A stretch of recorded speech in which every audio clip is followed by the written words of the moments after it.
Hello there, sword friends. Today I'm going to share with you this fun sword. It's actually a sword I've already shared with you. This is my Albion Mercenary, but this is a new addition, something that was sent to me from sword friend Matt at Everything Medieval. If you haven't checked out his channel, there's going to be a link in the description down below.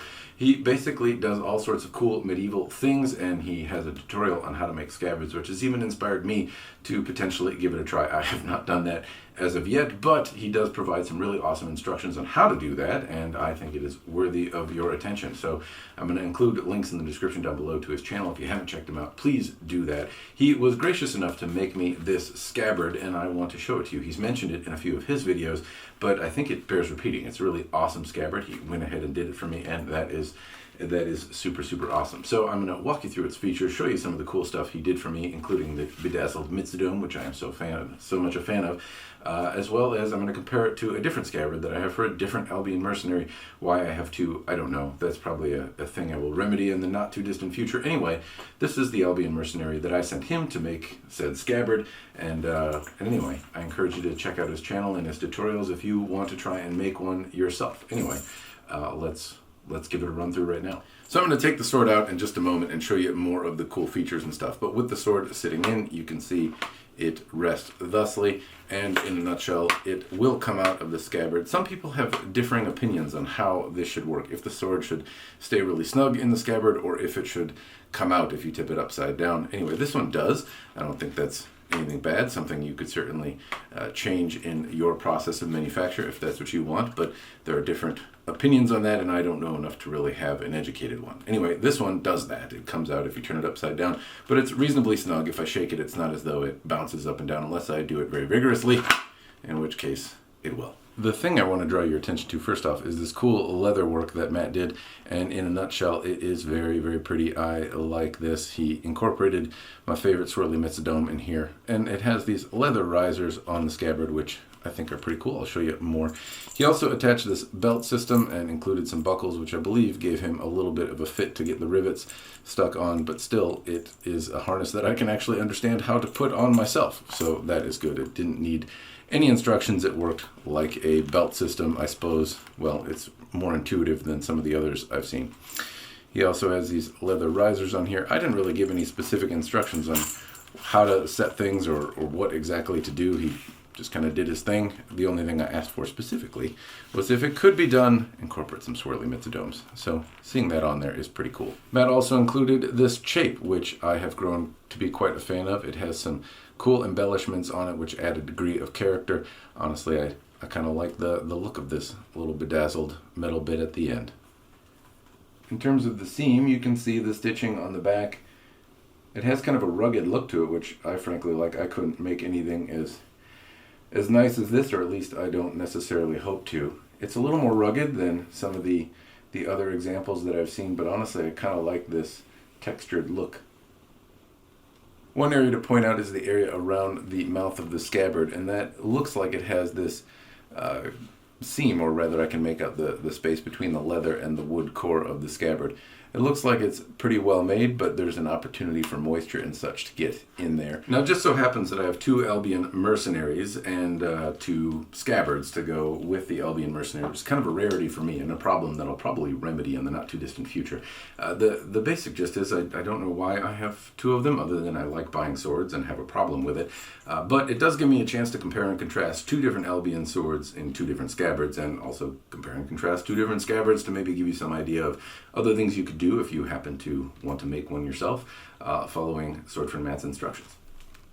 Now, how important it is or isn't, I'm not entirely sure, but these little leather risers do certainly prevent the leather bits from moving up and down as freely. Now, obviously, I can move them, but it's not as easy as it is on this, where it will simply come down. This is a scabbard. I'm not sure who made it. I think it's from Todd Stuff, but I'm not 100% on that. That's not really the point, though. There's just some differences in contrast. Honestly, there's a lot of similarities because the parts, I believe, are from the same location. There's a lot of similarity in the buckles and how they're made. One bit of a difference, though, is if I look on the buckles, Sword Friend Matt used brass rivets as opposed to copper ones, and I'd imagine copper is probably easier to hammer down or to work with, so that might be something to consider. I don't know where you get rivets or how you would do that, but I suppose something to consider. The mouths of the scabbard are also a little different. You can see one has leather. You can also note the size difference here. Swordfin Matt's scabbard is a little wider and a little thinner. This one's a little narrower and a little thicker. Different strokes for different folks, I suppose. Apart from the color contrast difference, you can just note the difference in the leather and in the risers and what an aesthetic difference that makes. Now if I take the Albion that I sent to Swordfin Matt and I place it in this scabbard that he sent, it has the properties that I noted. It kind of comes out relatively freely. In contrast, if I put it into the scabbard from potentially Todd stuff, it does not. It doesn't come out. If I turn it upside down, if I move it, it will jostle out, but it's a little bit of a tighter fit. If I take the other Albion, this one has a wire grip, I suppose, one way to distinguish between the two, and I put it in Swordfin Matt's scabbard. It fits in. This sword must be a little bigger though because it has some differences. It doesn't fall out the same way, so this Albion sword, this particular iteration with a wire grip must be marginally thicker in some spot because it fits in differently. The main point being that even if you buy an Albion, there are marginal differences between them. So I suppose be prepared if you buy a scabbard, because I've seen scabbards come along for Albion swords where you can buy one kind of made to fit your particular iteration of a sword, and chances are it will fit, but it may have some slight differences. What could I do with two Albion mercenaries, I wonder? I could twirl them around.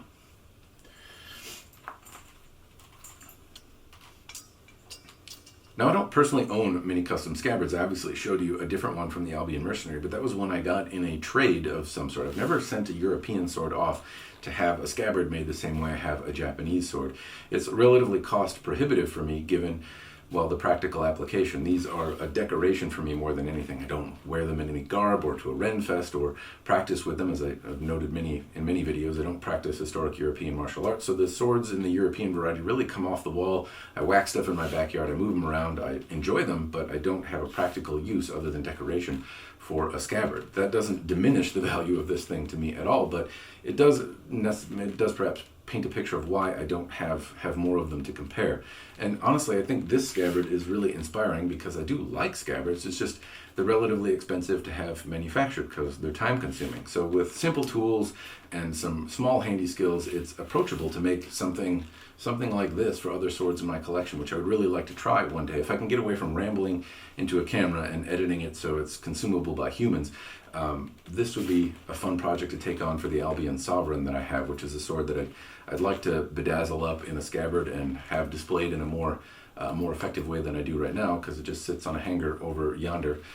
This is cooler and much more approachable and awesome, and the fact that this is something that you can make and that step-by-step instructions are out there and the quality they are from Everything Medieval is really awesome. So I'd encourage again you to check out Swordfin Matt's channel if you haven't. It's Everything Medieval, link in the description down below. Check out his content. He does a great job. I wish he posted more, but obviously I understand why he doesn't, because editing and making good content is a time-consuming endeavor, especially when you have a day job. Anyway, this scabbard is awesome and cool. Special thanks again to Swordfin Matt for making this for me. I truly appreciate it.